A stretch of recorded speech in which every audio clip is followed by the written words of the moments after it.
আর যারা নামাজ পড়েন না তাদেরকে আমি একটা হাদিস শোনাবো, একটা হাদিস শুনবেন।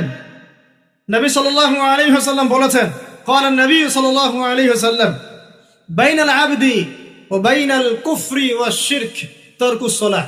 আল্লাহ পাকের বান্দা আর একজন কাফের মুশরিকের মধ্যে পার্থক্যই হচ্ছে নামাজ। আল্লাহ পাকের বান্দা মানে মুমিন মুসলিম এবং একজন কাফের মুশরিকের মধ্যে পার্থক্য কি?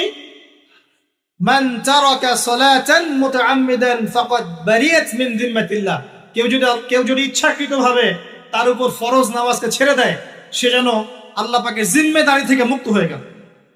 অন্য হাদিসে আছে মান তারাকা সালাতান মুতাআম্মিদান ফাকাদ কাফার। কেউ যদি ইচ্ছা করে নামাজ ছেড়ে দেয়, সে ব্যক্তি কুফরি করলো। বলি নাউজুবিল্লাহ। আমরা কি কুফরি করতে চাই নাকি ভাই? নামাজের কথা বলেছি, 5 ওয়াক্ত নামাজ কারা কারা পড়েন না হাত তুলেন এবার। আচ্ছা, লজ্জার কিছু নাই। এখন আমার সাথে তওবা করেন, আমার সাথে তওবা করেন, বলেন আস্তাগফিরুল্লাহ আল্লাযী লা ইলাহা ইল্লা হুয়াল হাইয়ুল কাইয়্যুম ওয়া আতুবু ইলাইহি। আল্লাহর কাছে সাক্ষী রেখে বলেন, আল্লাহ আমি জীবনে যত রাকাত নামাজ ছেড়ে দিয়েছি এর জন্য আমাকে মাফ করুন। ইনশাআল্লাহ আগামী জীবনে আমি বিনা ওজরে 1 ওয়াক্ত নামাজও বাদ দিব না।